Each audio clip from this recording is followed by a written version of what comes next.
এখানে দেখতে পাচ্ছেন এই যে লাল কাঁকড়া, এই যে ভালো করে লক্ষ্য করেন, এই যে দেখেন এখানে নিচে নামলে এই কাঁকড়াগুলো চলে যাবে। এই যে সুন্দরবনের যে লাল কাঁকড়া, এই যে দেখেন এই পাশ আগে দেখাচ্ছি, এই দেখেন অনেকগুলো লাল কাঁকড়া দেখা যাচ্ছে। এই যে লাল লাল ছোট, এগুলো নিচে নামলেই দৌড়ে পালাবে। এখন এই পাশটা দেখাচ্ছি আপনাদের।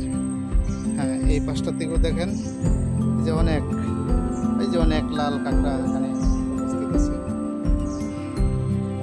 দেখেন, এই যে ছোট ছোট লাল কাঁকড়াগুলো, অনেক লাল কাঁকড়া। এগুলো আসলে সুন্দরবন ছাড়া দেখতে পারবেন না।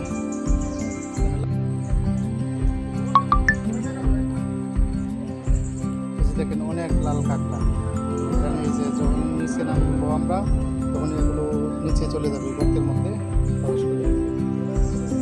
এই যে দেখেন ছোট ছোট অনেক অনেক, আমি জুম করে দেখাচ্ছি আপনাদের। এই যে দেখেন দেখা যাচ্ছে এগুলো, এই যে দেখেন নড়তেছে কাঁকড়াগুলো। এগুলো আসলে সুন্দরবন ছাড়া দেখতে